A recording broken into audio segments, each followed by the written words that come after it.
The biological rhythm was discovered by Jean-Jacques Dortu de Morgan, a French astronomer who probably somehow missed the star through his telescope one night and ended up watching plants on the ground instead. What he observed was that heliotrope plants tended to change the positions of their leaves according to light. They closed when it was dark and they opened up when exposed to the sun, starving for some light. Left alone, they had a cyclic movement in tandem with the sun, called circadian rhythm. The term circadian comes from the Latin circa, meaning about, and dian, meaning day. It's a term invented by Franz Halberg, a chronobiologist, who felt the need to clearly stamp this notion of the science world. Research found that the cycle of our biological clock is not exactly 24 hours, but rather 24.2 to 25 hours of a day-night cycle. Hold on, the day is only 24 hours. Where do those 0.2 to 1 hours go? Environmental light and darkness cues help stabilize that rhythm towards 24-hour cycle. This subject had such a great impact on the science world that in 2017, Jeffrey Hall, Michael Young, and Michael Rosbash received the Nobel Prize in Physiology and Medicine for discovering the circadian rhythm in the fruit flies. Do you know what the most expensive clock in the world is? Duc d'Orléans Breguet Sympathique? No.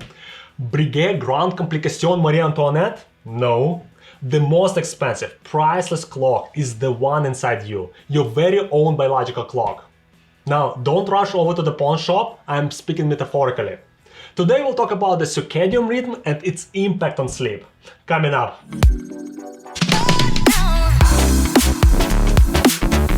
Hi, Andre here. Welcome to the Practical Health channel. In the last couple of videos, we went over the functions of sleep and we discussed the phases of sleep, sleep cycle and sleep architecture.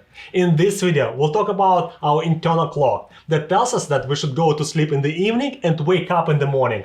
Where is this precious clock we're talking so much about? This tiny, time-keeping biological machine, the master clock of our body, resides in the suprachiasmatic nucleus in the hypothalamus. It's just behind and slightly above the eyes. This explains why we hear ticking when we close our eyes. Or it's maybe just me, I don't know. Out of 86 billion neurons in our brain, only 20,000 of them are used to control our internal clock. A precious 20,000 neurons. Since light is the major regulator of our biological clock, it's no coincidence here that the master clock is closely located to the retina.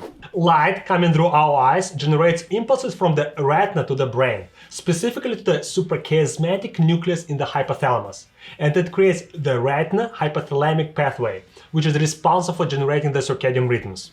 The master clock is tightly connected to the pineal gland through a feedback loop. Basically, less light means the pineal gland receives stimuli to secrete melatonin, a sleep-inducing hormone. More light inhibits the pineal gland and stops it from secreting any at all. Since melatonin induces sleep, you can figure out what happens during daytime and nighttime. Light is the major regulator of our biological clock, but not the only one. The stimuli that influence this internal clock may be broken down into phodic and non-phodic, or light-related and non-light-related.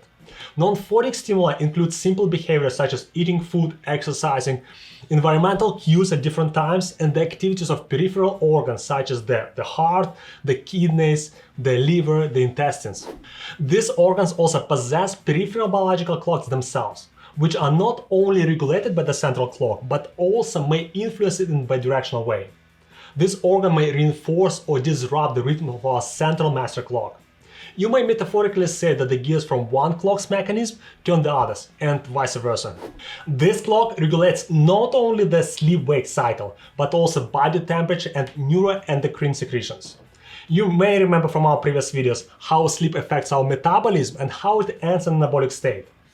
The glands that are under the master clock and have the oscillating secretion are the adrenal gland, the thyroid gland, the pineal gland, the pituitary gland, and the gonads. While melatonin peaks in the evening, telling us it's time for some shut-eye, cortisol, the stress hormone, secreted by the adrenal glands, peaks right after the waking up in the morning. Prolactin, growth hormone, and testosterone plasma levels oscillate throughout the day and are increased during sleep. This is what generates the anabolic state of sleep, and why sleep is so important for the growth of a child and for bodybuilders. Also, our circadian clock regulates glucose metabolism. Normally, a healthy individual consumes glucose throughout the day, burning the fuel of our body, and replenishing them during rest and even more during sleep. In an individual with a disrupted biological clock, the glucose metabolism is heavily altered, leading to a high chance of developing obesity and diabetes. Basically, most of our intrinsic biological processes work in tandem with our master clock and have their daily schedule. The lowest body temperature is at 4 a.m. The highest testosterone blood level is between 4 a.m. and 8 a.m., right before waking up. The best coordination comes at 2:30 p.m., followed by the fastest reaction time at 3:30 p.m. The greatest muscle strength is at 5 p.m. The highest blood pressure is at 6:30 p.m. The highest body temperature is at 7 p.m. The sleep-inducing melatonin starts to elevate at about 9 p.m. In experiments performed on individuals with disrupted cycles, geneticists have found that there are at least 8 known genes that regulate the circadian clock, such as clock, purr, cry, BMAL, and TIM. The scientists even distinguish the sleep-wake clock gene from other circadian rhythm functions. An experiment on rats with mutant clock genes revealed that the circadian clock genes may induce disruption of only sleep regulation and homeostasis, independent of other processes, such as neuroendocrine and thermoregulation. I'm always on board for any experiment involving mutant rats. I think it's safe to say that we have a clock for each of the circadian functions of our body. The genetics behind this biological clock can also predict aging in rodents. Another experiment on mutant rats. It must be my lucky day. These rats were lacking the gene BMAL1, revealed that they displayed a premature aging phenotype, meaning they age faster than normal. Decreased PER gene expression may also lead to accelerated aging. Who would have guessed that age is not just a number we keep track of each year when we celebrate our birthdays, but rather a biological status depending on genetics. And keep in mind that genes can be altered by aging factors, and sleep is one of the most important ones. Humans were proven to be very vulnerable to alterations of the clock mechanism due to shifts in work, jet lag, or self-imposed sleep deprivation. Studies are not clear yet on premature aging in humans, but it will be logical to assume that the disruption of our clock mechanism may negatively impact our aging. So try to keep a nice sleep schedule and a healthy sleep-wake clock, otherwise you might put early wrinkles on your face.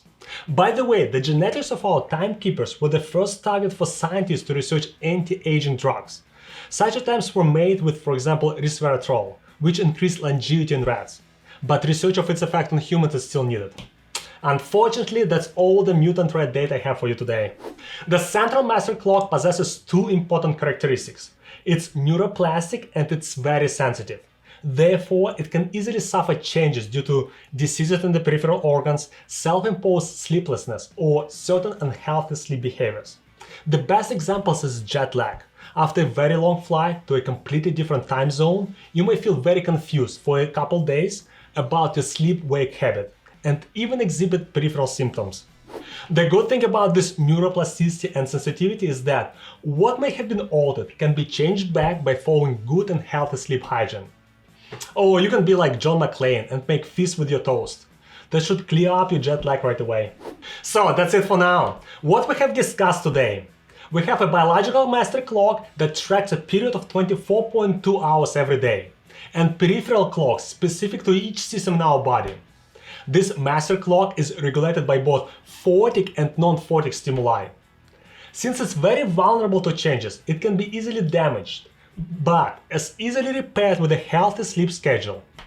A healthy sleep schedule keeps our endocrine system, metabolism, and overall well-being in good shape.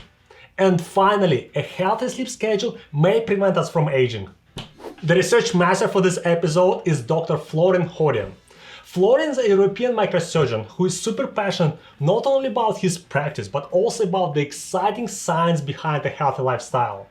And our visualization partner is B-Motion Studio.